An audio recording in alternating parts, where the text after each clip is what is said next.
Hey! Tambala na! At eto na sila, ang nag-iisang masugid na tagahanga ni Nicole Liala. Chris Chuper! Kasama ang nag-iisang die-hard fan ni Chris Chuper, Nicole Hiala! Dear Nicole and Chris.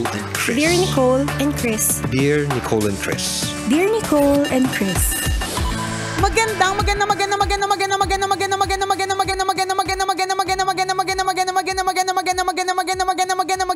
Magandang morning, Luzon, Visayas at Mindanao Metro and Mega Manila.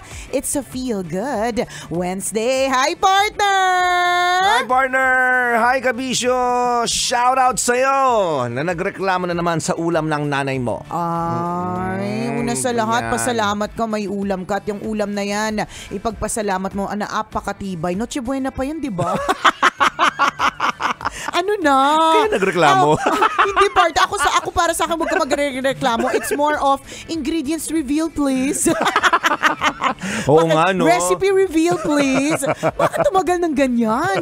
Mula Noche Buena, ano pong ginawa ninyo? Diba? Kasi, syempre, goal naman natin yan. Diba kapag panahon ng Kapaskuhan, partner, apakaraming pagkain. Kaya, na to the point na sometimes, merong mga iba dyan na nasisira, o kaya tinatapon nila kasi sobrang daming extra, o kaya, kasi nga ang dami, hindi nakakain lahat, diba? So, kung tumagal pa siya hanggang ngayon na umabot ng February. Oo, ng February. Napapunta na po tayo sa Ash Wednesday, 'di ba? Recipe reveal naman diyan. Lodi natin ang mga nanay na nakakuha ng ganyang klase ng recipes. Galing, in fairness. Diba? Pero alam mo, feeling ko posible. Ano ba yung mga pagkain ang kailangan, alam mo, kunyari, feeling ko, halimbawa, menudo, kaya adobo, feeling ko posible siya, basta naka-freeze siya. O, lagyan mo na maraming suka. Oo, yung ganon. Paksiw na. Diba? Pero kaya, diba maraming, kaya diba yung nag-umpisa naman nung ano nga po ba ang alamat ng adobo? Yan ang pag-usapan natin today. Charang. Hindi, diba? Kaya nag-umpisa siya dati, diba, na hindi naman siya yung parang ulam siya. Parang it started with, this is how we preserve food. Kailangan maraming suka, mga ganon. Siyempre kung naniniwala kayo, di bongga. Kung hindi, edi invento ko lang kasi. Alamat lang naman pati yun. Alam mo naman tayo, kanya-kanya ng gawa ng alamat. Wala katotohanan yung mga alamat na yan. Sino sa inyo yung naniwala sa alamat ng pinya? Diba? O ganon din yung alamat ng adobo. Hindi, pero feeling ko posible siya, partner.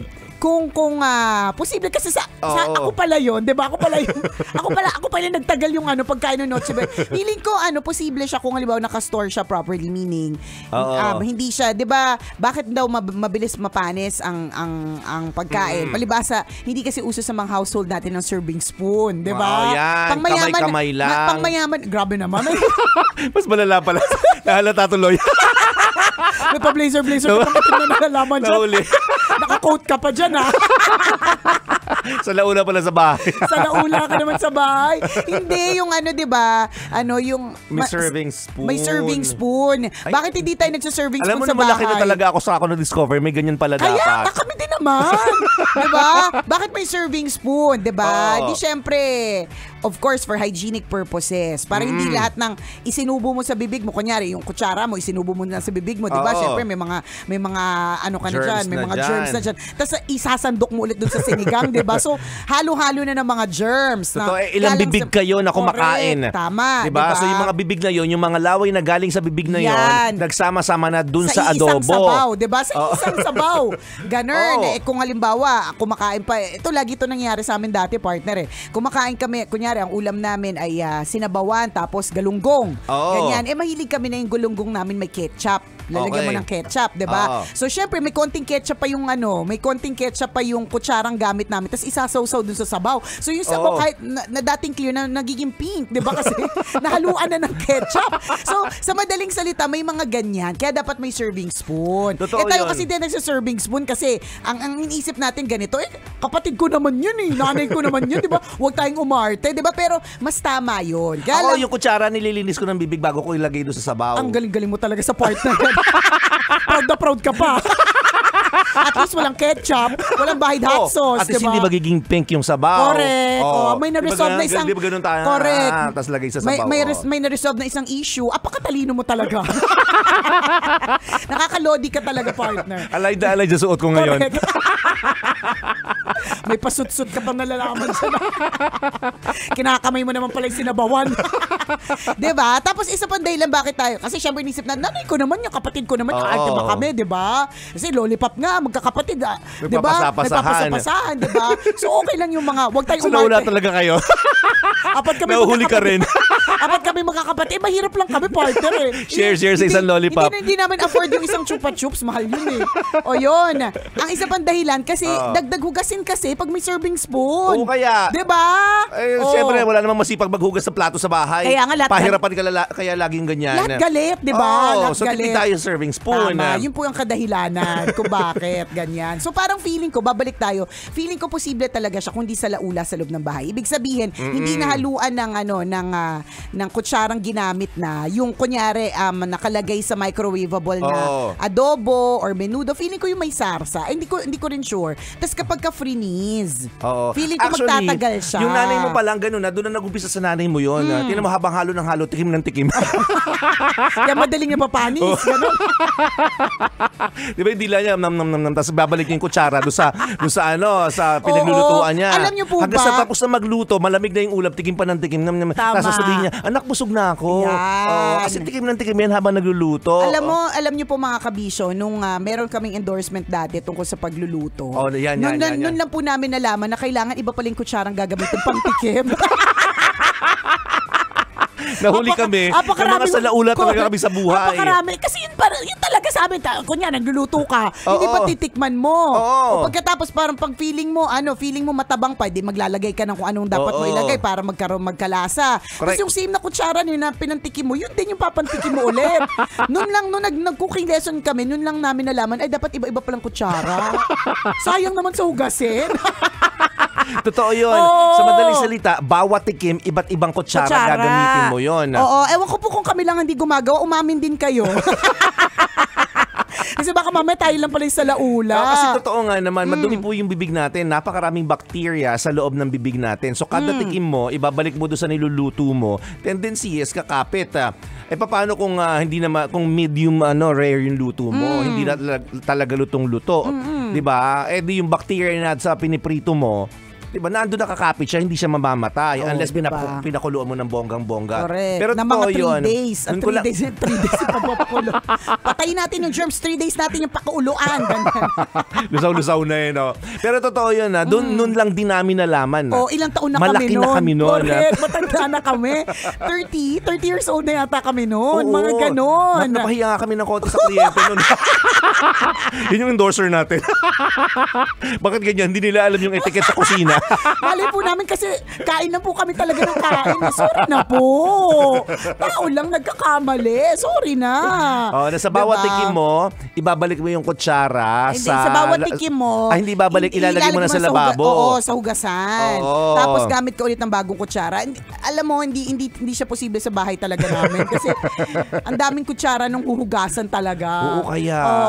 Pero may mga ganong eksena. So ba't marami bigla na po napunta dito? Kasi nga, feeling ko nga, posible yung pagkain mo ng Noche Buena ay magtagal hanggang Ash Wednesday. Kapag tama yung storage at hindi gumagamit ng kutsarang nilawayan na. Kasi diba doon nag-umpisa yung panis? Totoo yun. Pero tama din yung sinabi mo, dapat frozen siya. Frozen. Dapat nasa malamig siya. Malamig na malamig, yes, negative 16.8. Pag naging 16.2 yan, panis na yan. Yung ibabaw. Yung ilalim pwede pa. Yun natawa gawain. Ibabaw lang naman yung panis, pwede pa yung ilalim. Totoo yun. Kakayurin mo ng kutsara kung ano yung area na panis. Pwede pa tong part na to, carry lang. Doon sa part na medyo ibabaw panis na yun, huwag na natin kainin. I-dispose na natin, pwede na natin sa aso. Tapos titikman mo pa. Pwede pa. Ikaw mo, tikman mo nga. Pasa-pasa na naman. Correct, may ganito tayo. Pwede pa to, bukas panis na yan. Diba ganito tayo? Malapit-lapit na pero pwede pa. Pwede pa to nga, hindi pa sasakit yung tiyan natin. Bukas hindi na to. Ubusin nyo na. Ganyan. Yung tumatawa, alam na. Ganon. Kasi sa bahay namin naggumawa ng coffee jelly yung nanay ko. Oy, tari mo yaman, coffee syempre. jelly. Siyempre, coffee jelly na kami ngayon. Iba din. Talaga pero panis yung kinain namin. Ano yung panis? Expired na yung nilagay nata? na. Hindi. Ay, ano ba? Coffee jelly na. Oo. Pati panis na yung Panis yung jelly? Hindi, yung anong Coffee tawag? na papanis ang coffee? Yung gatas. Ay, yung gatas. Tanga din. Halatang walang coffee jelly sa bahay. Coffee lang. Oo. Sabi namin, bakit ganito na? Malapot na. Di ba yung coffee jelly hindi naman ganun kalapot? Sabi, patikim nga. Nyam. Pwede pa. Pero mamaya huwag nakakainin na. Ganun yun. Hindi naman sa mga dyan namin. Hindi, totoo. Kumbaga parang kakainin mo, di ba? Alam mo nang malapit na, pero pwede pa. Oo, dapat tirahin mo na 1 oras. Ganon, parang ganyan. Isipin mo yun, Mga ganun, aminin nyo, hindi lang po kami ito, kayo rin. Diba? Ang hindi umamin, pa kasi nungaling. Pero totoo, dapat nasa malamig para matagal ma-expire. Ang buhay, diba? Pansinin nyo, kapag ang isang ulam ay hindi nakalagay sa ref, iniwan nyo lang sa mesa. Diba mabilis mapanis? Ilang oras lang panis na sila. Diba? Compared pag nilagay sa malamig. Tingnan nyo kami ni Nicole, lagi kami nasa malamig. Correct. Kaya tingnan mo, mukha kaming fresh. Pag nilagay mo na kami sa initan, lalabas na ang tunay na kulay. Mukha na talaga kaming panis. Yan, mukha kaming maasim-asim. Sa Trula Jen. Shoutout po sa lahat ng mga kabisya natin. Ang kanilang kinakain, nirereklamo ay ulam na nakailang init na. Binabalik lang sa ref para hindi mapanis agad. Hello po sa inyo, shoutout. Pati na rin sa lahat ng mga taxi drivers na nakaantabay. Shoutout kay Richard McLean. Isa po siyang airport taxi driver. Salamat sa pagtutok. Galing kay Tamtam Alindaw. Ingat Richard, po kayo. ingat at naway marami kang makuhang pasahero na bonggang-bonggang magbigay ng tip dyan sa airport.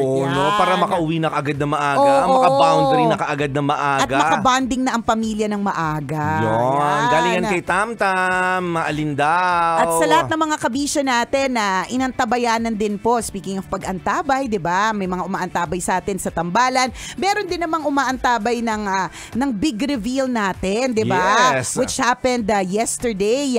Kahapon po na reveal na ang Manila Broadcasting Company o yung MBC is now called MBC Media Group. Ayan. Wow, Congratulations! At na-happy naman kami ni partner kasi in our 20th year in this industry, in this radio station, parte kami nung launch as hosts, diba? Tsaka nakakatuwa kung paano natin nakita yung pag-evolve. Ganun po talaga mga kabisyo, ever-changing, ever-evolving ang mundo po natin. Hindi tayo pwedeng hindi sumasabay. Nung nag-umpisa kami sa radyo ni partner, talagang literal para makita nyo po kami, kailangang makapunta kayo dito sa stasyon or di naman kaya makapunta kayo dun sa mga events na nag-host kami sa labas, yung mga mall show ng mga artista, yung mismong concert, ganyan, dun lang tayo nagkakakitaan. So nakita natin yon, yung evolution from that na meron pa tayong text line 2299. So kung pwede, gusto nyo kami landline i-text. pa nga nun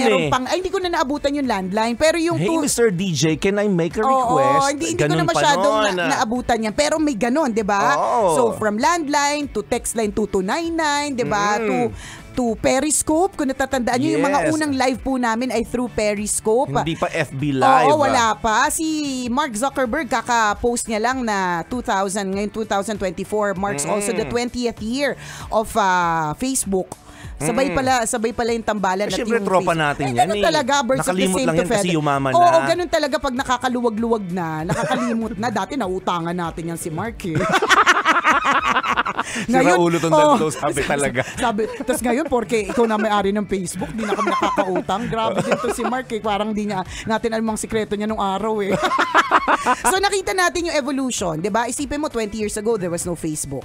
So si Mark Zuckerberg, ngayon, 20th year, pinost niya na, di ba, 20 years na ang Facebook. So ganun din po ang Manila Broadcasting Company. Correct. We are not just broadcasting via radio. Yun po yung ibig sabihin na ang MBC ay isa ng MBC Media Group. Hindi lang po kami radio, kundi we are also MBC Events. Yes. MBC Talents. Yan, mga talentado po yung mga tao dito. MBC Digital. MBC Digital, MBC Promo. Yan. Diba? Anim yan. Ano yung isa? At MBC TV. Correct. Ang dami na, diba? So radio, TV, digital events, promo, and talents. Yun. So yung kumpanya po namin ngayon, one-stop shop na. Correct, di Diba? ba? You We name got it, it all for we you. have it. Yes, hindi ka nalalayo. Ba't ka palalayo eh? Oo. Lahat na pwedeng nang gawin ng MBC Media Group. So kung gusto mo Yun. halimbawa pa-promo o mag-promote ng kung ano man. Correct. Gusto mo maraming ba- platform na Correct. pwede mong ma-avail. Tama. Radio ba gusto mo? Meron kami. TV ba gusto mo? Meron kami. Digital ba? Meron kami. Itong tatlo ba? Kombi ng TV at radio, ikaw ang bahala, di ba? Correct. Basta meron kami yan. Kaya congratulations, MBC Media Group. Mabuhay tayo, sama-sama tayo, Pilipino! This portion was brought to you by ACS Manufacturing Corporation. ISO